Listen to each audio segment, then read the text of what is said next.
नमस्कार, स्वागत आहे तुमचं सुरेखास रेसिपी मध्ये। तर आज मी बनवणार आहे कढी भेंडी। तर कढी भेंडी बनवण्यासाठी इथे मी अर्धा किलो भेंडी घेतलेली आहे आणि ही भेंडी मी धुतल्याच्या नंतर एकदम कोरडी करून घेतलेली आहे। तर ही भेंडी मी आता चिरून घेणार आहे। तर ही भेंडी चिरताना आपल्याला एकदम बारीक नाही चिरायची, थोडीशी मोठी ठेवायची आहे। हे बघा, अशी थोडी मोठीच ठेवायची आहे।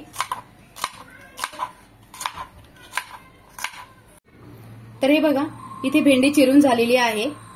तर आता आपल्याला ही भेंडी फ्राय करून घ्यायची आहे। तर भेंडी फ्राय करण्यासाठी ते गॅसवर मी पॅन ठेवलेला आहे। तर त्याच्यामध्ये 1 चमचा तेल घालते, नंतर भेंडी घालते। तर ही भेंडी हाताने अशी पसरून घ्यायची आणि याच्यामध्ये मी आता थोडंसं लिंबू पिळणार आहे।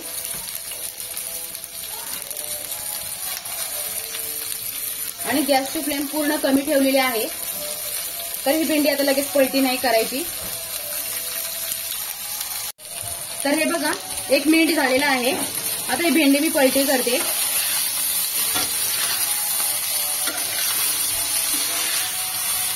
आपण लगेच पलटी नाही केलेलं म्हणून बघा तिखटपणा पटकन कमी होतो भेंडीचा आणि लिंबू पण पिळलं, त्याच्यामुळे भेंडी आपली लवकर फ्राय होणार आहे।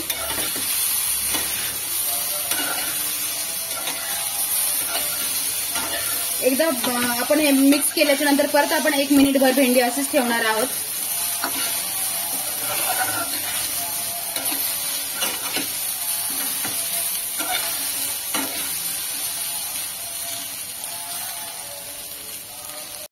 तर भेंडी फ्राय होते तोपर्यंत आपण कढीची तयारी करूया।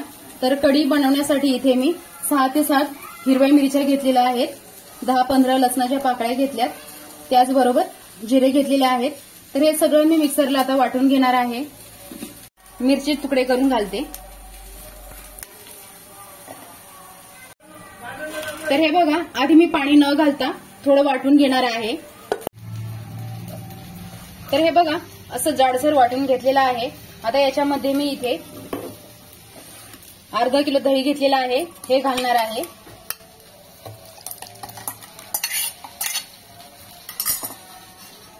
त्याचबरोबर अर्धा किलो दह्यासाठी 1 वाटी बेसन पीठ घेतलंय आणि हे आता मी मिक्सरला फिरवणार आहे। तर हे बघा, आपली मिरची सुद्धा आता एकदम बारीक झालेली आहे। आता आपण भेंडी पलटी करून घेऊया।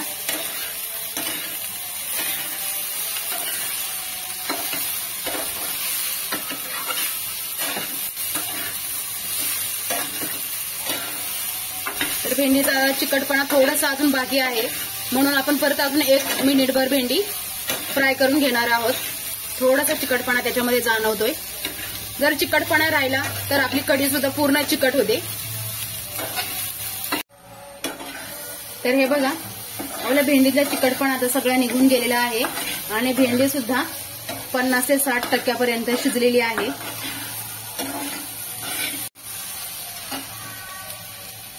आता काढून घेते आणि याच्यामध्येच ठेवते। तर कढीला फोडणी देण्यासाठी इथे मी लसूण घेतलेला आहे ठेचून, त्याचबरोबर कोथिंबीर घेतलेली आहे आणि कढीपत्ता घेतलेला आहे। आता गॅसवर मी भांडे ठेवलेलं आहे, त्याच्यामध्ये 2 चमचे तेल घालते।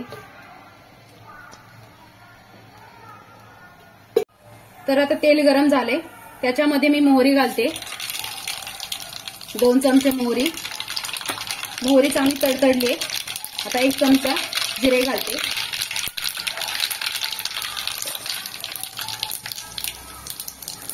त्याच्यानंतर लसूण घालते,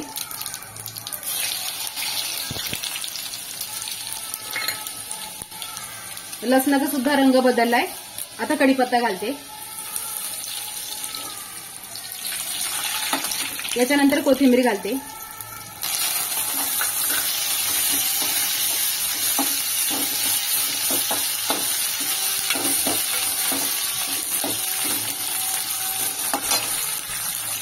तर आता हळद कमी घालायची आहे, कढीला जास्त हळद नाही घालायची, कमीच घालायची असते।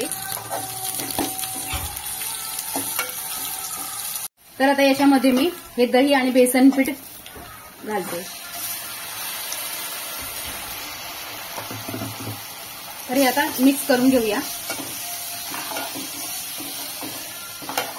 आणि याच्यामध्ये लगेच पाणी घालूया। तर मी या भांड्यामध्ये जरा पाणी घेणार आहे।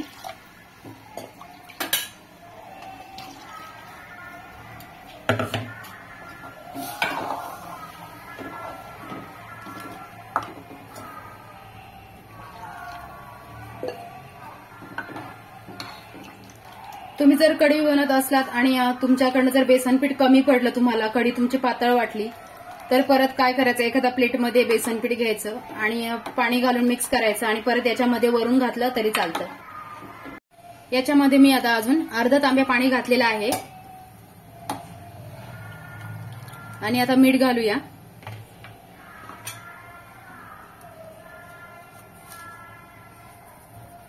चवीनुसार मीठ घालायचंय। तर हे बघा, आपल्याला ही कढी आता उकळून द्यायची नाही। उकळायला लागली तर गॅसची फ्लेम लगेच पूर्ण कमी करायची आहे। त्याच्यानंतर आपल्याला भेंडी मिक्स करायची आहे। तर हे बघा, 2 ते 3 मिनिटं झाल्याच्या नंतर कढीला थोडा घट्टपणा आलेला आहे आणि मी थोडीशी पिऊन बघितली तर ती आंबट पण आहे, म्हणून मी थोडंसं परत पाणी घालणार आहे आणि गॅसची फ्लेम आता मोठीच आहे। तर हे बघा, कढी आता साईडने आता वरती यायला लागलेली आहे। ही अशी वरती यायला लागली का गॅसची फ्लेम आपल्याला लगेच कमी करायची आहे, कारण कढी जर उकळली तर ती पूर्ण पाण्यासारखी पातळ होते आणि त्याची चव सुद्धा बदलते। म्हणून कढी बनवताना कधीच उकळी येऊन द्यायची नाही कढीला। तर आता याच्यामध्ये मी भेंडी घालणार आहे।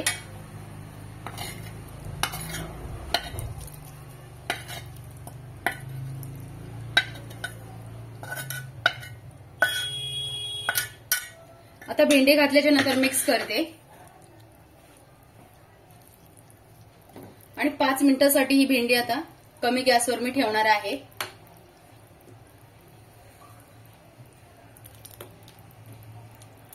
तर हे बघा, 5 मिनिटं झालेली आहे आणि आपली कढी भेंडी तयार आहे।